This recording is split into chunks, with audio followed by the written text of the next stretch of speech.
Hello, this is Too Tough to Die. I'm Tony. This podcast, I believe, is number 6. And today I'm going to start by telling you I'm exercising my freedom of thought, belief, opinion, and expression. Charter of Rights and Freedoms, paragraph 2B. You should all learn that. At least you have the right to say whatever you want, as long as you don't contravene other bullshit, blah, blah, or hurt somebody's feelings. Now, today, this is kind of early in the morning, and thank Joe for coming to this early as well. So we may as well start out with our good old morning dose of Kellogg's. You probably heard some of the crap Kellogg's does, but a new report reveals the shocking amount of money donated by the W.K. Kellogg Foundation, and we'll learn more about foundation shortly. The Kellogg Foundation has donated a lot of money to left-wing pro-socialist organizations in coordination with the Clintons and anti-American billionaire scumbag/douchebag George Soros. The WK, and I'm reading a little bit of this crap here, not much, don't worry. The WK Kellogg Foundation is one of the largest left-wing donors in the country. And if you're still not sure what left-wing means and right-wing and far left and all this other crap, think of it this way. If it's not right, it's left. So you want to be right, stay right. Don't be a left-wing asshole. And if you don't believe me or you're unsure, look up what they do and what they stand for. And if that's what you want to do, that's fine. That's your choice. You probably got one of those paragraphs in the charter that tells you can do that. Just make sure when next time you look in the mirror and stare right at you and say, I'm staring at an asshole. So anyway, the W. Kellogg Foundation is currently the 7th largest philanthropy in the U.S. in terms of dollars. According to stats, blah, blah, blah, this year, blah, blah. They gave away nearly 2,000 grants in 2015. There was timing of this report. That totaled $268 million and change. They also ended the year with almost $450 million of assets, i.e. cash, that they can use to spread around wherever they want to spread their crap and filth. Again, check George Soros and his asshole fucking money. The Kellogg Foundation, and here's the kicker. Mr. Kellogg was probably a nice guy. He had a good empire, he made a lot of money, and he set up a foundation. Again, foundations later. And he probably didn't realize, judging from what I've looked at the man's life, that his company was going to be one of the insidious companies that hide genetically modified ingredients from your food. Again, if you don't care about that, your choice, you're just an idiot. Please don't pass that along to your children. Give them a fighting chance. And he probably didn't count on, well, actually, we know he didn't count on his money going to the far left. So he set up this foundation originally to provide health care, healthy foods, and services for children in rural areas of the country. The ultimate goal of the foundation was to help Americans achieve self-reliance. But since the 1950s, the foundation began seriously straying from those ideals and edging toward funding anti-American socialist policies, ideals, and organizations. Indeed, the report points out that Martin Morse Wooster wrote that Kellogg himself complained about the socialist trend. So he obviously wasn't into this socialism crap, but now his foundation is, and just the last fiscal year gave $268 million to help fund crap that goes on like this. And part of this crap is things where, unbeknownst to you, your grade 6-year-old or grade 6 and anywhere from 8 to 12-year-old kids are learning how to have anal sex and to strap on a dildo. This is being taught to them by the school. So that's some of your lefty crap that Mr. Kellogg, who gave America breakfast cereal and wanted kids to eat well, didn't want them to eat well and then go strap one on. So, he didn't like the socialist trend. He could not possibly have foreseen the way his organization would be used after his death to combat white privilege or assist groups like La Raza, blah, blah, blah. It just goes on from there. And part of the crap people that are helping further this BS is the Clinton family. And today, I know most of you know, oh, Bill Clinton was president and Hillary Clinton tried to run for president until she was tricked by the Russians, blah, blah, blah. Hillary Clinton is one of the most evil fucking people on this planet, as well as her husband. And you could probably do yourself some good if you weren't afraid that your web searches would be cataloged and forwarded on. They will be. And type in 3 words, Clinton body count. You'd be very surprised at what you read.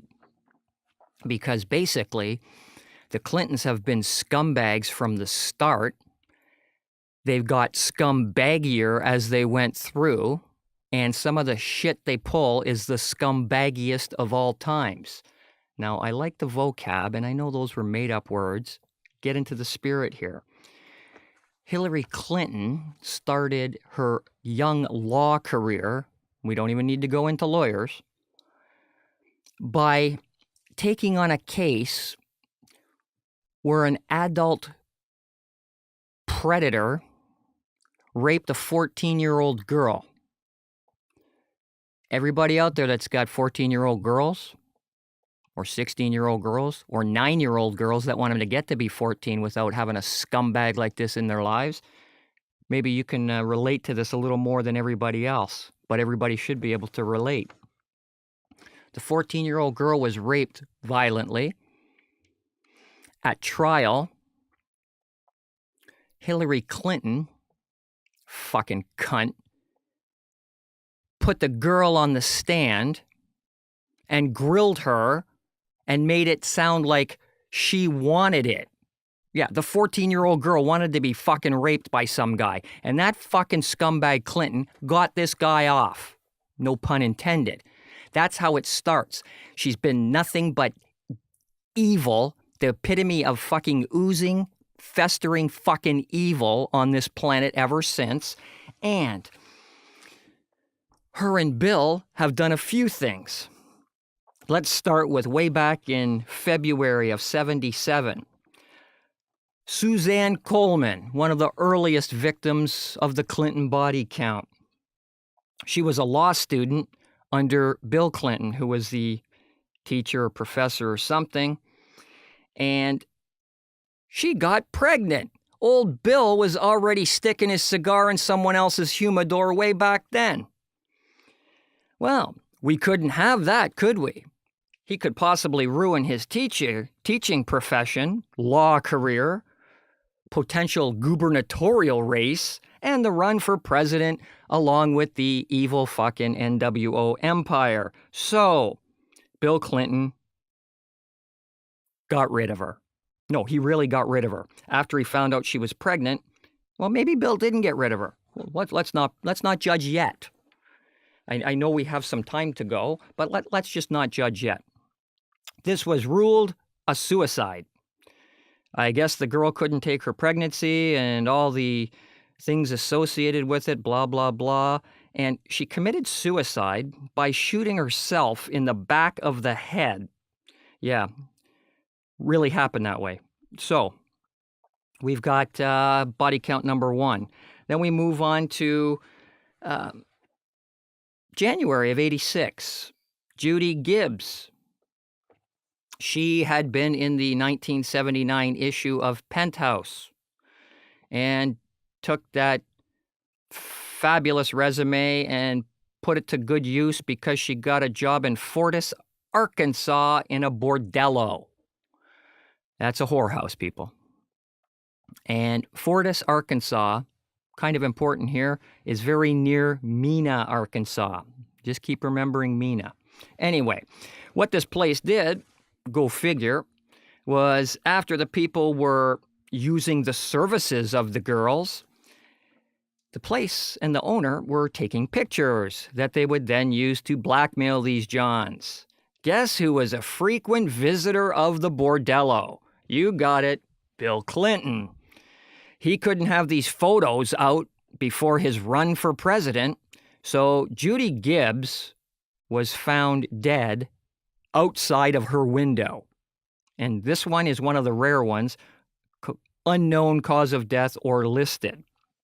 And what is so funny about most of these deaths, and if you think there's less than 100, you might want to strap in. Yeah, not strap on, strap in.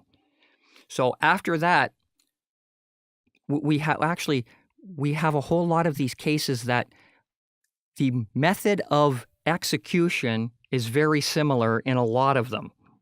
Okay, Mena, Arkansas. They had a big drug smuggling operation there, and it was run by the government and Clinton and the whole deal. And some people got to know a little bit too much. A couple of teenagers, I think they were about 17 and 16 years old, having fun, accidentally stumbled on the Mena drug running operation run by the government and the Clintons. Well, Mr. Kevin Ives and young Don Henry, in August of 1987, became victims of the Clinton body count. And the death was ruled as they accidentally fell asleep on train tracks and then apparently never heard or felt the fucking rumbling locomotive coming down that killed them both. So, because they knew about the Mena drug operation and people were talking and they had friends and people were also wondering what's going on, the bodies were later exhumed, and one of them had its skull crushed in before being placed on the tracks, and the other one had been knifed in the back. And the deaths were ruled an accident by the medical examiner who was appointed by Bill Clinton. So they're gone. Then not even a year later, May of 1988, Keith Coney. He was a witness and had some information about these two teenagers, how they died. And Keith got chased on his motorcycle by some cars, kept getting chased. He was running for his life. The death was ruled a traffic accident. However, his throat had been slit. And there was no autopsy. A little later that year, a few months later in November of 88, Keith McCaskey. He was an informant in on the drug smuggling in Mena, and he knew these two boys as well. And he was murdered, too, to keep everything quiet so Bill could try to become president. And they didn't actually, I guess they're not completely fucking stupid. They didn't rule this one a suicide because Keith McCaskey was stabbed 113 fucking times. Okay? Then we move up to January of 89, a couple months later. Gregory Collins, he was a friend of Keith McCaskey's, and he had info on him. By the way, Comey, McCaskey, and Gregory Collins, they were all witnesses scheduled to testify before the grand jury on the deaths and the gun running. But he never made it. January of 89, shotgun to the face, ruled a suicide by the coroner. 3 months later, Jeff Rhodes had info on these deaths. He was found burned in a trash dump. He was not only murdered, he was tortured first because they even sawed off his hands and feet before killing him. So Jeff didn't make it. Jordan Kettleson, he witnessed the boy's death. And before he got a chance to tell everything, June of 90, shot dead. So the body counts are piling up. Anybody associated with any information on the Clintons, dead. July 92, Bill Clinton's finance chairman of his campaign, C. Victor Razor II. He was also the finance chairman of the Democratic National Convention. And what happened with them? He obviously knew some things about the illegal contributions and who was giving them and where it was going. Died in a mysterious plane crash. And the Clintons ended up fucking taking this guy's son along with him, who happened to be in the plane with him. Real fucking nice. So we now come up to December of 92. Paula Grober. She was a deaf interpreter for Clinton and some of his speeches. And for whatever reason, she must have seen something, and perhaps because she was skilled in sign language and lip reading, maybe she saw something that, or they thought she saw something. She was thrown from a very high-speeding car, 33 feet, suspicious death, ruled a car accident. Then we have an assortment of fellas here. These were all military people. Lieutenant Commander John Rystrom, Lieutenant William Dyer, Lieutenant Robert Forwalder, Lieutenant Patrick Adair, and Lieutenant John Messier. They were killed in a Hawkeye crash in Italy. It had been waved off the deck of the Roosevelt aircraft carrier. And after it was waved away at the last second, it crashed and died, and it had been planned. And why had it been planned? Well, these fellas were part of the group that 2 weeks earlier flew Bill Clinton, who was president, directly to the Roosevelt air carrier for some secretive business. Now, there were 8 people, and only 5 of these people were killed, so maybe that's just a conspiracy theory. Yeah, well, just wait as the body count comes up. The other 3 did meet their demise as well. So these guys knew of something that was going on or someone he was meeting, and he had no compunction about killing Army personnel either. And then we come to Vince Foster. You guys must have heard of this guy. He's one of the bigger or more high-profile people. He was Hillary's friend and law partner, and he was connected to Whitewater. Whitewater, you guys probably know about. The Clintons and the McDougalls got together, bought a little piece of land out in Arkansas somewhere near the White River, and they called their Whitewater Estates, and they were going to build condos on it, and they each put in some money. And it was a big scam, and McDougal Savings and Loan Company had all kinds of improprieties, and there was money being stolen, this and that. And it went downhill in the big savings and loan scandal. And what they found out, too, after the fact was that although it was an even 50-50 partnership between the Clintons and the McDougals put in a hell of a lot more money than the Clintons. So even if you're not completely dense, you might realize that obviously, to have 50%, the Clintons were bringing something else to the table, like government favors and the ability to get things done. Well, Vince Foster was connected with that, and he was part of a cover-up. And what happened was he got killed. They found him in a park, I don't know, across from the White House or up the street from the White House or something in 93, July 20th, 93. Internet search that, with a gunshot to the mouth and face, and he was killed. And the funny thing about this is this was completely covered up.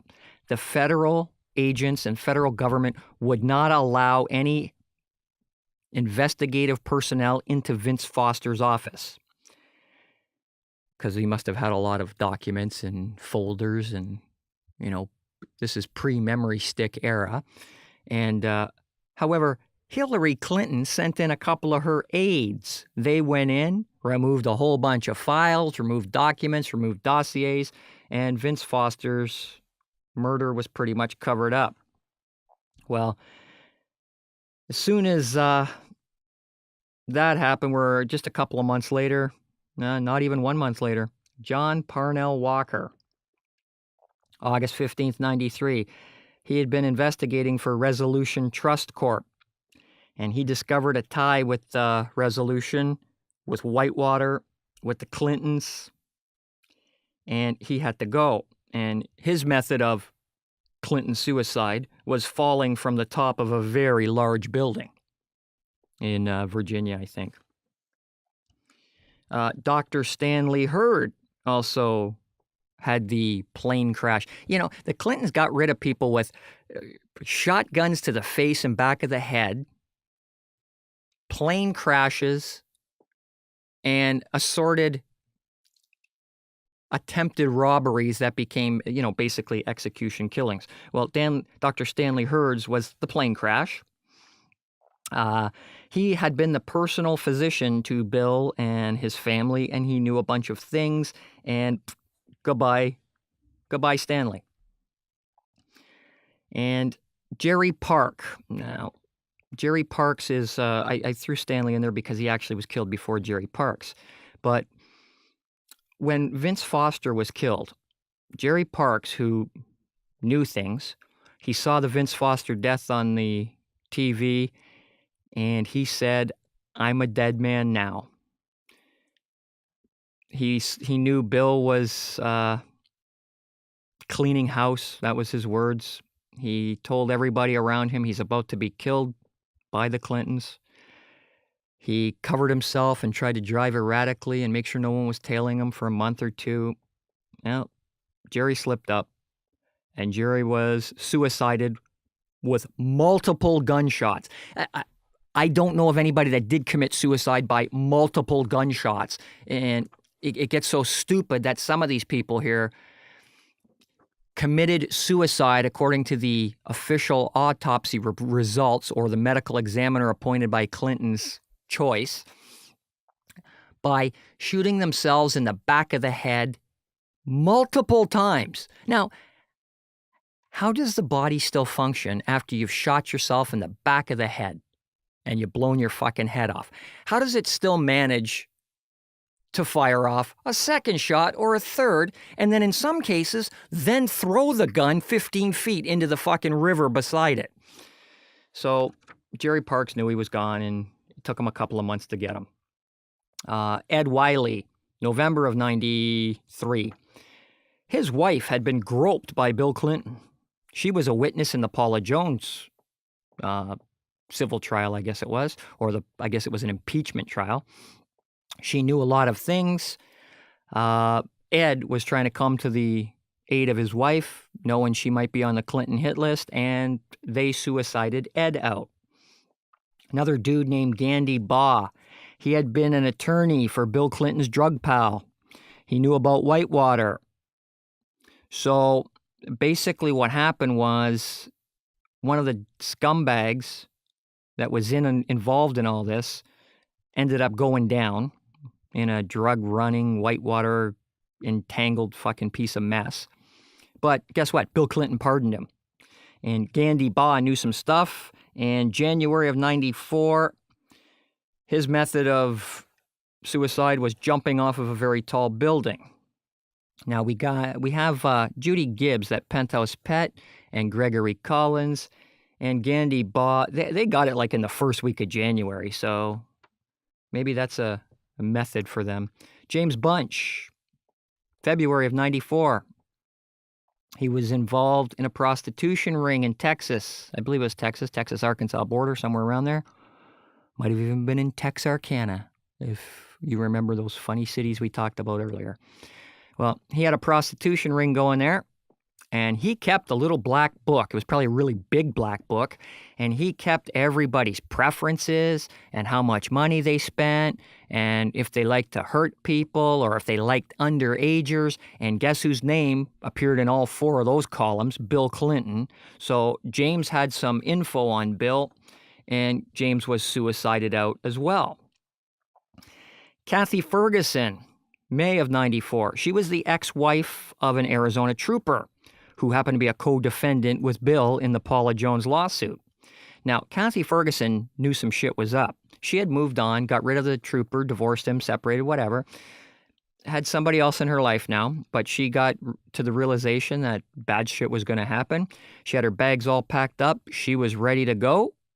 She was a witness to her ex-husband, the trooper and Bill Clinton with the horse, so she packed up and she was ready to go. But apparently, after packing her bags, having them all ready to go, she then pulled out a gun and committed suicide in the head, but yet packed her bags ready to go. Clintons win again.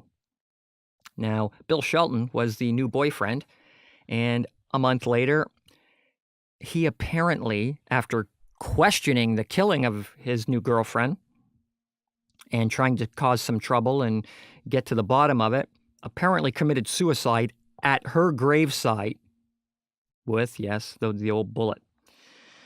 Now, Stanley Huggins, June of 94. He had 300 pages of findings on Bill Clinton, the Madison Guarantee Trust scam, and with all that savings and loan crap with the McDougalls, savings and loan and a couple other places. And he never got to present those findings because he died under sketchy circumstances and what was called a viral pneumonia. And nobody ever heard of him again. And the fact that his 300 pages of findings went missing, start connecting the dots, people. Florence Martin was connecting the dots. She was an accountant for the CIA. She was involved in the Barry Seal case, and Barry Seal was the guy that started the MENA drug running under Bill Clinton. Yeah, Barry Seal got offed, by the way. Florence Martin, being the accountant, had the bank account number to a Cayman Islands account, and she also knew the PIN code to get the money out. So, Devil's Night, 94, gunshot 3 times to the head, and the money was then transferred the next day out of the Cayman account to a U.S. Virgin Islands account. And some other guy named Caetano Carini, he had witnessed one of the Bill killings, and before he got a chance to testify, Remembrance Day, 94, died from unknown infection, possibly related to food poisoning. He was poisoned to death, and no official autopsy result. Ron Brown, he's another big one. He met his demise April 3rd of 96 because he was going to squeal on Bill's scamming money from Asia, and they were trying to funnel money for campaigns through different organizations and different accounts and various things, and, to give favors to the Asian money makers that wanted to get in. So what Hillary did was Hillary sent him overseas. He was working somehow in the government with 35 other people. And that was that big crash in Bosnia, that there was no investigation. They ruled it an accident, and the U.S. military cordoned off the whole area. And he didn't just die in the plane crash, though. When they uncovered the bodies from the plane crash, there was air quotes there, Ron Brown had a gunshot hole right through his head. So they wanted to make sure he went first. And the plane was supposedly sent away from the airport landing guidelines they give them because of a problem with the radar. They just crashed it in the side of a fucking mountain. So Barbara Wise. Now, let's not even get to Barbara yet. Charles Meisner. He was Ron Brown's friend, and he also had a bullet in the head in that plane crash. The funny thing was, too, the Croatian guy that was in charge of the airport radar thing to know what happened and what didn't happen, because he obviously knew there wasn't a problem with the radar, he was found the next morning with a very large bullet hole right through his chest. Now, Barbara Wise, by the way, that plane crash, Ron Brown, Charles Meisner, 33 other people died too. Nice going, Clintons, you fucking scumbags. Hillary Clinton, you evil fucking bitch. And by the way, these people also go to private islands owned by billionaires that are used as sex slave islands with underage kids. So if you got any kids, start getting on board, would you? Barbara Wise was a 14-year Commerce Department employee. She was involved in the John Huang case. He was a Chinese guy that was a spy.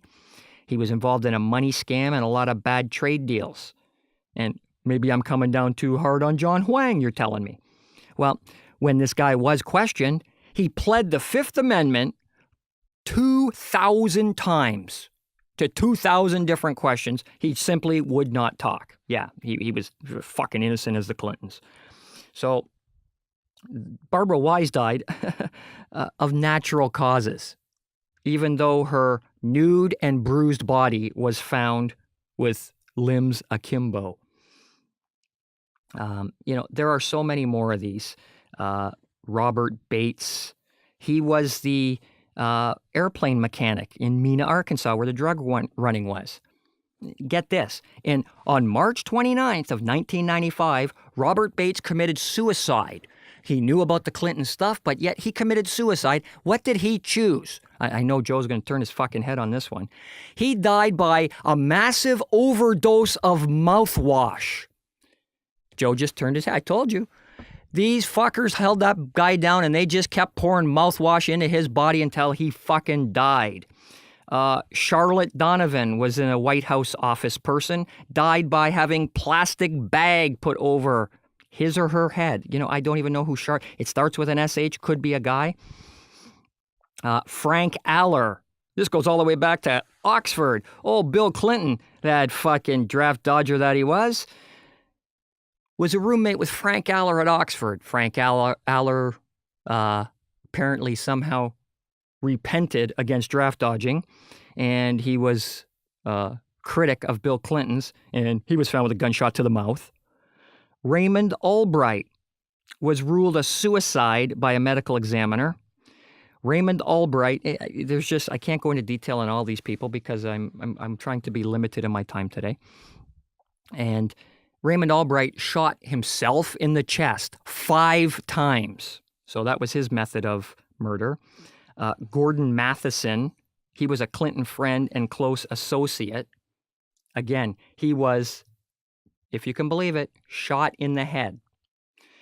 They have a long trail of things like this. It's just amazing at what happens. Everywhere you go, people are trying to say, oh, that's just a conspiracy theory, and you're people, it's just fucking fact. And some of the other people that have died mysteriously, Jim McDougall, John Crawford, Susie Deer, Laura Slayton. By the way, a lot of Canadians died too because Arkansas took blood from the prisoners. Bill Clinton took blood from his fucking Arkansas prisoners. It was all laced with HIV. They didn't clean any of it, didn't check any of it. They just sent the blood over to Canada, and we got a lot of that bad blood. So some of us hit it too. Who else is here? Nico Eunuch, John A. Wilson, Terrence Yeakey, Ian Spiro, Admiral Borda, Wallace Blaylock, Charles Wilborn Miller. And I mean, some of these people, it was gunshots to the head. One guy had his wrist slashed before he fucking shot himself in the head. It goes on and on and on. A lot of plane crashes, a lot of homicides. One guy was decapitated. He was an informant, James Milan. So he knew about those kids on the train tracks. He was going to spill it. And guess what? You're gone. We cut your fucking head off. Other people that knew about some Chinese and Asian money deals, dead. One lady was just simply politically connected. Mary Beth Grismore, Pixie Grismore, murdered. And Judy Danilak was a journalist who obviously was trying to uncover something. Her method of execution was by sniper. Yeah, it was just a random killing, right? Somebody else was killed by an escaped inmate. He had information on the tainted blood issues, and he was going to blow the whistle, and he blew his last fucking whistle, and he became a member of the Clinton body count, which is probably well over 100 people. God knows how many. It could be a fucking 1,000. So I think I'm going to end this one with the Clintons. They're just scumbag fucking people. Anybody that even praises them to say, "Oh, look what she's doing." She hasn't done a fucking thing. She's a fucking scumbag. They both don't deserve to be here. We'll be better off without them and their kind, including fucking David Rockefeller, that old son of a bitch, part of the NWO, that he's had 7 fucking heart transplants and multi-billion-dollar medical research. He's got a fucking hospital in his own house. And you got the Rothschilds with $500 trillion and other assorted assholes like that, including Henry Kissinger. So we're done for today. See ya.